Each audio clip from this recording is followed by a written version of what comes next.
Panjangan dan makin menggejala narasi bahwa baik pemilu maupun pilpres ini dilaksanakan dengan syarat rekayasa dan penuh dengan kecurangan yang sampai sekarang masih menjadi wacana di publik, sehingga di satu sisi sebelum pengumuman KPU maupun sesudah pengumuman KPU, terutama mengenai yang menang dalam pilpres ini, itu makin menggejala tuntutan untuk menyelesaikan kecurangan dan melakukan diskualifikasi kepada apa yang pernah diumumkan oleh KPU. Saya melihat bahwa selama hampir 10 tahun ini kan negara kita di bawah kepemimpinan rezim Jokowi kan syarat dengan berbagai kegaduhan. Banyak pelanggaran konstitusi, banyak pelanggaran undang-undang, banyak kebohongan publik yang dilakukan oleh rezim yang berkuasa, banyak kebijakan-kebijakan yang syarat korupsi, banyak kebijakan-kebijakan yang syarat nepotisme dan primordialisme, sehingga yang kita butuhkan nanti untuk menyelesaikan kegaduhan yang sudah berkepanjangan ini, untuk mewujudkan sebuah stabilitas nasional dalam jangka panjang, paling tidak dalam 5 tahun ke depan, maka yang diperlukan itu adalah pergantian sistem, bukan pergantian orang. Oleh karena itu, ada kesimpulan yang menyatakan bahwa bukan cuma Prabowo dan Gibran, siapapun pasangan yang memenangkan pilpres ini, negara akan terus dalam keadaan gaduh, karena yang kita perlukan adalah pergantian sistem, bukan pergantian orang. Apalagi kalau pergantian orang ini hanya untuk melanjutkan yang kemarin-kemarin, yang syarat dengan penyimpangan, yang syarat dengan pelanggaran undang-undang, yang syarat dengan pengkhianat terhadap sumpah jabatan dan lain sebagainya. Nah, oleh karena itu, maka adalah sangat jelas apa yang dituntut juga oleh sebahagian masyarakat, terutama juga oleh kelompok yang menamakan dirinya Hizbullah Indonesia, adalah bahwa yang sekarang ini yang harus kita pikirkan bukan pemilu dan pilpres itu sendiri, tapi harus kita pikirkan yang menjadi fokus perjuangan kita saat ini adalah berusaha melakukan pergantian sistem, yaitu kita kembali memberlakukan Undang-Undang Dasar 45 yang ditetapkan pada tanggal 18 Agustus 1945, dan sekaligus melalui usaha untuk pemakzulan Jokowi dengan rezimnya. Ya. Terkait dengan perkembangan politik saat ini dengan adanya wacana hak angket, bagaimana pendapat Bapak terkait dengan peluang partai-partai yang mendukung? Siapa yang berpeluang untuk paling mendukung dan siapa yang tidak berpeluang mendukung? Saya kira kalau kita lihat bahwa kalau kita bicara hak angket, ya, perkembangan dilakukan oleh PDIP pusat ini atau yang dilakukan oleh Megawati sebagai ketua umum PDIP itu nggak beda jauh seperti beberapa tahun lalu itu ada usulan hak angket dari PDIP DPRD DKI Jakarta yang sampai sekarang itu nggak tahu ujungnya kemana gitu. Nah, kita khawatir wacana-wacana hak angket yang dilontarkan oleh PDIP dengan melakukan manuver ke sana kemari ini sebenarnya hanya untuk mengalihkan persoalan, untuk menutupi akar permasalahan. Nah, sekarang kalau kita lihat bahwa hampir semua kelompok masyarakat, kalau beberapa bulan sebelum pemilu dan pilpres itu hanya kalangan sipil, tapi ketika makin dekat ke tahapan pemilu dan pilpres itu kan banyak purnawirawan militer juga dan kepolisian juga, malah ada di antara mereka adalah mantan Kapolri, mantan Panglima TNI, mantan Kasat dan lain sebagainya yang berpendapat bahwa sumber dari segala kegaduhan ini adalah Jokowi. Tapi kenapa sampai Jokowi menjadi sumber dari segala kegaduhan ini? Harus kita awali bahwa naiknya Jokowi yang kemudian menjadi sumber kegaduhan bangsa dan negara dalam pengelolaan penyelenggaraan negara dan tata pemerintahan kita selama ini adalah diakibatkan oleh kebijakan dan keputusan PDIP yang mengenai petugas partai politik. Dari biang kerok dari masalahnya itu bukan hanya ada pada Jokowi, tapi juga ada pada PDIP. Nah, oleh karena itu kita lihat, jangan-jangan hanya upaya hak angket ini PDIP mau menyelamatkan diri sebenarnya dari kehancurannya. Karena apa?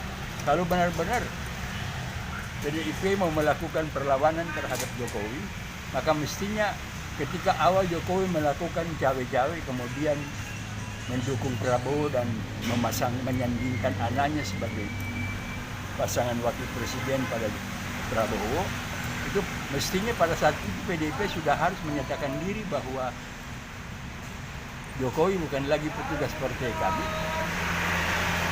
dan dia harus sudah menarik anggota-anggotanya dari kabinet. Nah, sekarang sekalipun dia hak angket, mau hak angket ke siapa? Kan di dalam lingkungan rezim Jokowi juga ada menteri-menteri yang berasal dari PDIP, dan ketika kalau hak angket itu dilakukan akan juga kena mereka. Nah, kemudian juga makin kemari makin terdengar bahwa ini hanya dilemparkan. Kita lihat kan hanya kader-kadernya aja yang main kan.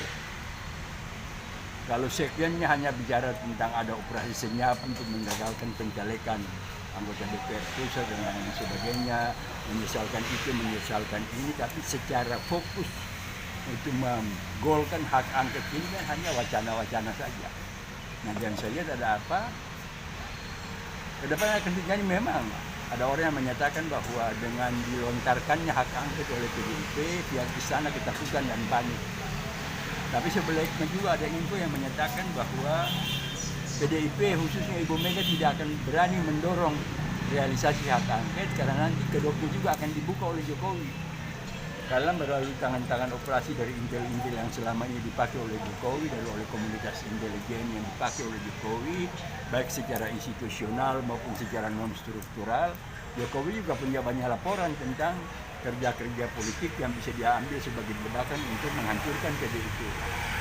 Nah, akhirnya nanti kalau hak angket ini dijalankan, nanti akan saling maki-maki. Nah, persoalannya nanti Jokowi akan buka kedok PDIP, PDIP akan membuka kedok Jokowi, akhirnya rakyat jadi pusing kan. Nah, oleh karena itu barangkali memang cara yang paling jitu untuk menyelesaikan kegaduhan ini tidak lain adalah membangun kesadaran seluruh masyarakat bahwa yang kita perlukan sekarang itu bukan ganti orang melalui pemilu dan pilpres, tapi kita harus ganti sistem. Karena sistem yang berlaku sejak amandemen Undang-Undang Dasar 45 inilah sistem yang menimbulkan banyak kegaduhan yang dimanfaatkan oleh rezim yang korup ini untuk melakukan aksi-aksi kebohongan, kecurangan-kecurangan dan lain-lain sebagainya. Bagaimana mungkin sebuah bangsa akan menjadi besar kalau pemerintahan itu syarat dengan kebohongan, pemerintahan dalam menjalankan tugas konstitusionalnya syarat dengan kecurangan.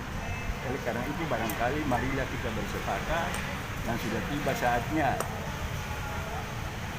teman-teman kita di lingkungan TNI dan Polri untuk memahami bahwa inilah saatnya mereka bersikap untuk juga mendorong Jokowi untuk dan seluruh masyarakat untuk kembali ke Undang-Undang Dasar 45 18 Agustus 1945 yang konsekuensi pertamanya adalah tentu memajukan Jokowi dengan rezimnya. Nah, cuma masalahnya kemudian dampak sesudah itu yang harus dipikirkan melalui sebuah konsensus nasional, melalui sebuah pendekatan untuk mempersatukan bangsa dan negara ini secara utuh sehingga stabilitas nasional, kepentingan nasional kita bisa kita perjuangkan secara konsisten. Karena kalau tidak, maka secara geopolitik, secara global, kita ini kan sedang mengalami perang asimetris. Nah, kalau pemerintah, terutama TNI dan Polri tidak hati-hati dalam menyikapi hasil pilpres dan hasil pemilu ini, maka kita sedang menghadapi beberapa ancaman. Pertama, ancaman bahwa perang asimetris yang sekarang dilancarkan oleh pihak-pihak asing kepada kita akan makin menggejala. Kedua, disintegrasi nasional akan menjadi semakin tajam. Sudah ada suara-suara di luar negeri, di Eropa Barat ada tekanan bahwa kalau kondisi ini dipertahankan terus, mungkin Aceh akan minta merdeka, Maluku akan minta merdeka dan lain sebagainya, bukan? Dan juga beberapa waktu lalu pada tahun 2022 kalau tidak salah sudah ditemukan satu dokumen di Kuwait bahwa rencana daripada tangan-tangan tersembunyi pada tingkat global adalah untuk melakukan disintegrasi Indonesia ini terpecah menjadi beberapa negara bagian, sehingga kalau kita salah menata, tidak paham hasil pemilu yang syarat dengan kecurangan dan kebohongan ini, maka negara kita ini akan tercabik-cabik menjadi negara beberapa negara yang akan berdiri sendiri, dan bisa saja yang disebut Indonesia itu cuma Pulau Jawa. Saya kira itulah konsekuensi harus kita hadapi, dan masalah ini kan sebenarnya sinyalemen ini kan sebenarnya sudah diwacanakan oleh Jenderal Gatot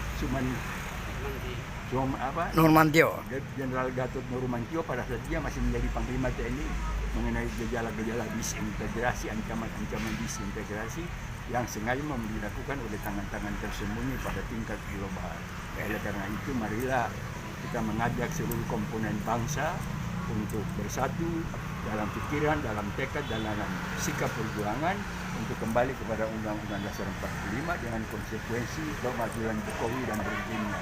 Saya kira itulah satu-satunya jalan keluar yang terbaik pada saat ini agar bangsa ini jangan terus terpecah belah, agar jangan timbul disintegrasi nasional dan lain-lain sebagainya, sehingga kita dapat membangun bangsa ini dan negara ini dengan baik menurut ketentuan yang ada dalam Mukadimah Undang-Undang Dasar kita, yaitu untuk menyelamatkan, melindungi seluruh bangsa dan seluruh tumpah darah Indonesia, mencerdaskan kehidupan bangsa, memajukan kesejahteraan umum, menciptakan keadilan sosial bagi seluruh rakyat Indonesia, dan ikut mewujudkan perdamaian dunia bersama-sama dengan bangsa lain, di mana kita menempatkan Indonesia pada kedudukan yang setara dan sederajat dengan negara-negara lain. Saya kira demikian.